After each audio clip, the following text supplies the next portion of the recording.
Howdy y'all, JT Johnson here with RollToWound.com. Today we're covering Soulblight Gravelords Warscrolls, specifically looking at Radukar, the Wolf and the Beast. So, stick around.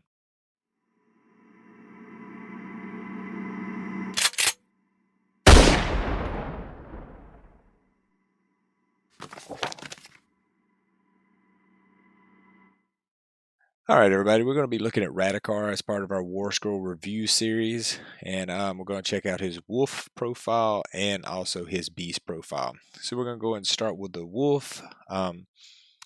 We have a 5-inch move, 7 wounds, 4 up save, and your standard 10 bravery. He has 1 melee weapon. It has 4 attacks, 3s, -1, D3, pretty standard attacks right there. He is a named character, so you can only bring 1. He has the Hunger, which is pretty standard ability for most vampires in the book. Supernatural Strength. If the unmodified wound roll for an attack made with a melee weapon is a 6, that attack inflicts 1 mortal wound on the target in addition to normal damage. Loyal to the last, thinking of 30k.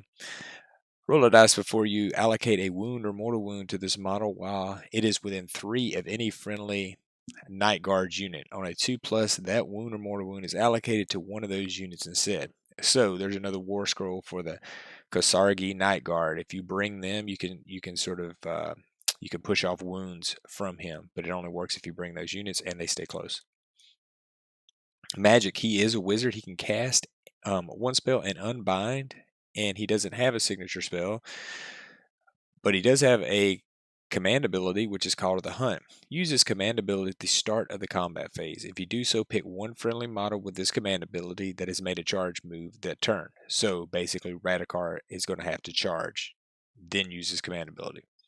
Add 1 of the attack characteristic of melee weapons used by friendly Soulblight Gravelord units wholly within 18 of this model to the end of the phase. So it's end of phase. It doesn't stack if you get doubled.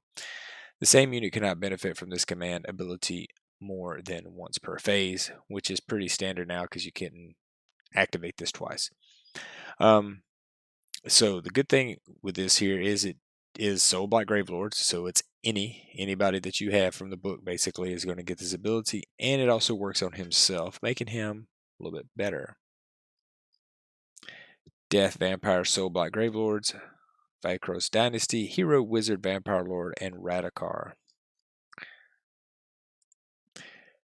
Alright, so we have, he costs 150 because if you're looking at an older book, they used to come as a set with the rest of the Cursed City. They are all broken apart now, so for 150 points you can take him. He's a vampire, he's Vakros Dynasty, Vampire Lord, Hero, and Wizard, so you get a lot of good keywords right there.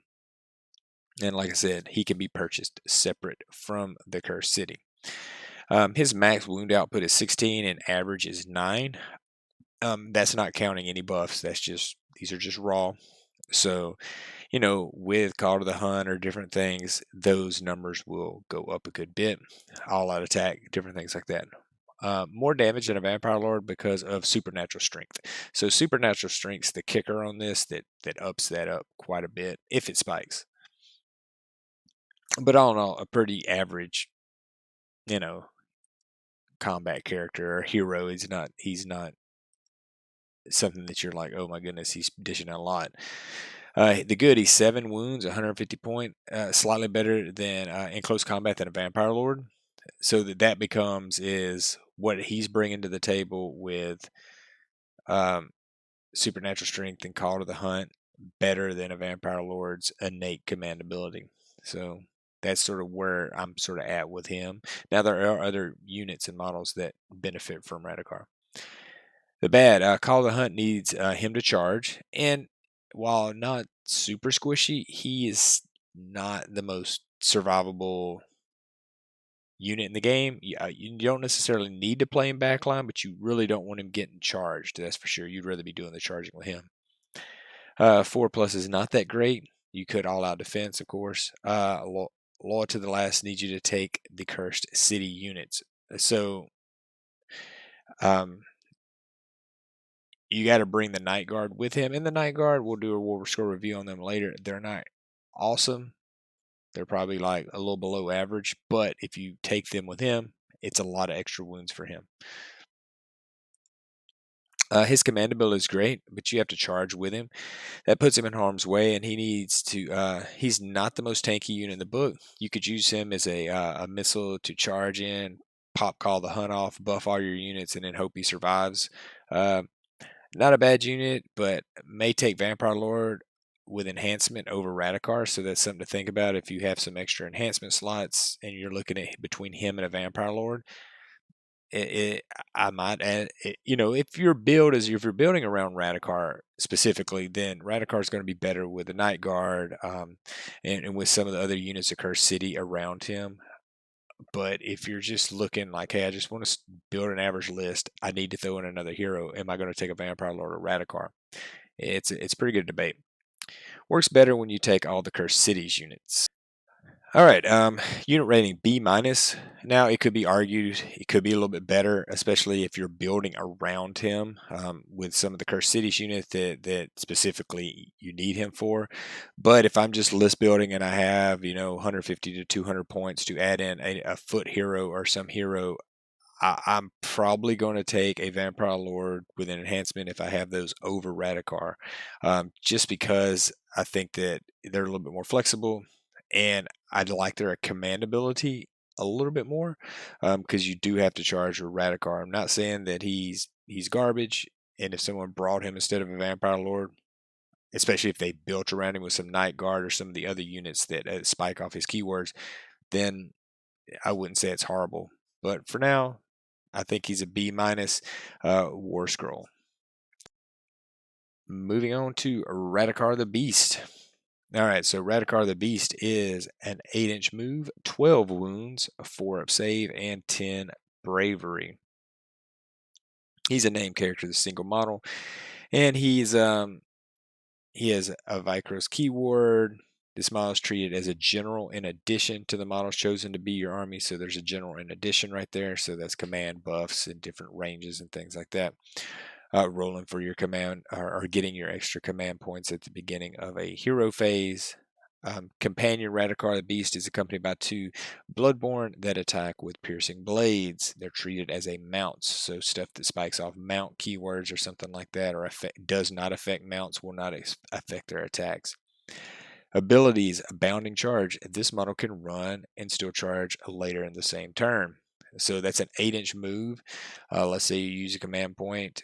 That's a 14-inch move he's got, and then you got another 2d6 worth of charge. The board being smaller, he's going to get where you want him to go and get in combat. The question is, what's running next to him that's going to also be able to make it that far across the board? So list building, think about these things. The hunger, just he's going to heal wounds if he kills some models, so it's pretty standard on most of our vampire heroes. Supernatural reflexes, subtract 1 from hit rolls for attacks that target this model. Really love this ability. This makes his survivability go way up. Because that's subtract 1 from hit rolls. That's shooting, that's close combat, so his survivability is going up, and it's just like a natural awesome buff for him. Unleash Ferocity. If the unmodified hit rolls for an attack made with this model's blood slit claws is 6, that attack inflicts 2 mortal wounds on the target, and the attack sequence end do not make a wound or save roll. So basically, on 6s, he's going to inflict 2 mortal wounds. Why is this good? Because that's on hit. So you're surpassing a whole roll of the wound roll. So you're fishing for 6s for mortals is basically on your hits. So things that are going to allow you to re-roll to hits with him, or different spells or abilities. Those are the things you're trying to look for. Call to the Hunt. His command abilities. He is not a wizard, so that's something to bring up because his other profile, he is a wizard. Now on this, he is not. I guess he went so crazy, he can't cast spells anymore. I think it'd be cool if he could cast a spell, but maybe just one that was innate to him or something. That would be interesting. So Call to the Hunt. You can use this command ability at the start of your combat phase. If you do so, pick 1 friendly model with this command ability that made a charge move that turn. Add 1 to the attack characteristic to melee weapons Used by friendly Soulblight Gravelords unit wholly within 18 this model to the end of the phase. The same unit cannot benefit from more than once. So once again, just like his other Warscroll, you're going to have to charge to get the benefit.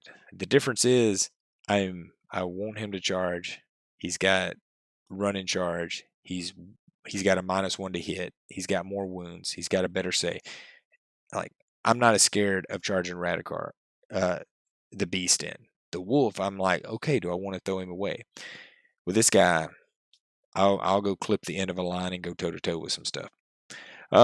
Finally, he also has another command ability, Mustering Howl. You can use this command ability once per battle at the end of your movement phase. If you do so, you can add 1 unit of 10 dire wolves to your army that's set up wholly within 12 of this model and 9 away from enemy units. So when you're looking at his price, and we'll talk about that in a bit, you kind of got to minus the dire wolf price off of it.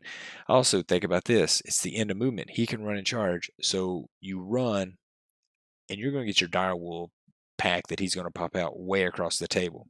Now, they're still going to have to make their 9-inch charge, but right there, you've already got a threat. If you just ran him by himself on a flank, you're going to have him and now a pack of direwolves on a flank all of a sudden pops up. Look at keywords: Death, Vampire, Soulblight Gravelords, Vikros Dynasty, Hero, Vampire Lord, and Radukar the Beast. All right, so he is a little bit pricey at $315, and like I said, at first, when you see that, you're sort of like, well, that's kind of pricey, but you're getting dire wolves. You're getting 10 dire wolves basically off him. So my suggestion is pop them early. Now you can hold them for later. Obviously, if that's your plan, if you're sitting back with him, you're gonna, you have a strategy. But if you're charging in, make sure you get those wolves out, because if he does die, then you're flushing that down the toilet. He's a vampire, a hero, Vikros Dynasty, Vampire Lord, not a wizard, but he is a general in addition. So these are the things to keep in mind. Max wound output is 30. Average wound output is 9. Good damage potential. He spikes very, very good damage output. And remember, these are raw numbers. These are not with Call of the Hunt. These are not with all-out attack. There's no buffs when you're looking at these numbers. So you would figure those averages to go up a good bit.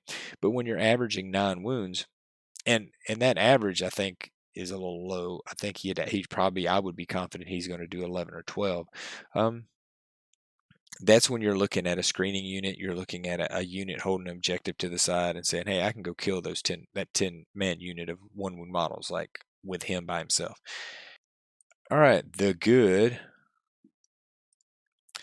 run and still charge. Super good. It's a great ability. It always has been in AOS.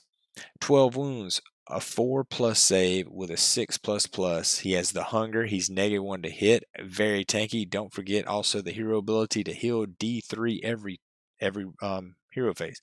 So on paper, he doesn't even look that weak, but when you really start thinking about all the abilities, he can go over there. He can outlast some units. They're going to have to dedicate focused fire to remove him off the board. Yeah, Call of the Hunt is better for him than the Wolf, because I like him in combat a lot more than the Wolf. 10 free dire wolves. It's 130 point, making his cost more like 180. Now, I go back and forth on that of sunk costs, because, hey, maybe I'd rather take that 130 and buy another hero, or maybe I want some more zombies. So it's a sunk cost, and it's maybe something I didn't want. But honestly, when you take that in consideration, you're looking at, he costs 180 points for what he does. It's one of the best values in the book. It's even at his points of 314 without the dire wolves, I'm sort of like, I would still consider taking him even without those dire wolves. That's how good I think he can be in your army. Then you add in, he also comes with 10 free dire wolves, so it's just 20 extra wounds of models that don't even have to attack. They could just pop out and do something else, or hold a back objective or something. But for under a 200 point model, that what he does is super great. He's good damage output. The bad, not a wizard. 315 is a big upfront cost, and he's not a wizard. Yeah, I still wish he would cast a little bit. In the 315, like I said, it's not even a quarter of your army. So it's not a super great investment, especially if you're running a lot of zombies or dire wolves that are cheap already. So you'll have a lot of chaff out there. But when you're still having that a little bit of an initial investment, which I hopefully doesn't get first turn one shot it off the table. I don't think he will unless you're playing a really strong shooting army and you misplace him. A KO could probably do it and stuff, and if a good KO player is probably going to target him. So those are some of the things to think about. Thoughts: good damage output. Can run him on a flank or center of your army. You can literally build a force around him to spearhead your army. Um, I kind of like him as a flanking unit, having a main large center of the body and having him out to the side with maybe one, maybe two support units, because he will pop up the wolves themselves. So you're going to look at running him over there to the side with maybe another pack of wolves or Cav, because he can keep up with Cav. Something like that that's fast, that can hit a flank pretty hard. Call the Hunt works better for him because he has more survivable than the wolf, plus run and charge. Very resilient, all around a fun unit to include in your army. I think I like him on the flank with a few units of wolves or blood knights, or our bloodborne are now a unit.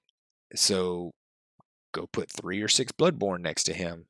They'll keep up with him and they can go run over there and kill something. Unit rating is an A. If he was a wizard or just a little bit faster, maybe a 10 speed, I would give him an A plus. I sort of, it's hard for me to give out A plus ratings, so I'm sort of nitpicking here. +1 wound for his wolves. The strength of the pack is the wolf. So keep that in mind when you're looking at Vikros, because they're going to be in that already. He has a lot of synergies in the army, and if I'm running Vikros, and that's what I know I want to run, even if you're not running a ton of wolves, he still works good with skeletons, with graveguards, with zombies. I mean, Vikros is a very good dynasty to look at. He's one of those models that I think once people start playing more, and you're going to start seeing him a lot on the table. And I think too that you will probably even see him outside of his dynasty or his bloodline, because I think he's that good that you're going to see a lot of people running him just as a, hey, I've got 300 points, I need something that hits hard, let me bring that. And that's going to do it for the Warscroll reviews for Radukar, the Beast, and the Wolf. If I said something you didn't like or you don't agree with something, let me know in the comments. Tell me where I'm wrong. Tell me what I forgot. Tell me about the synergies you see him having in this book and what you would do to buff him or make him better. Not that you would need to, because he's pretty good already. But thanks for watching, and y'all be good.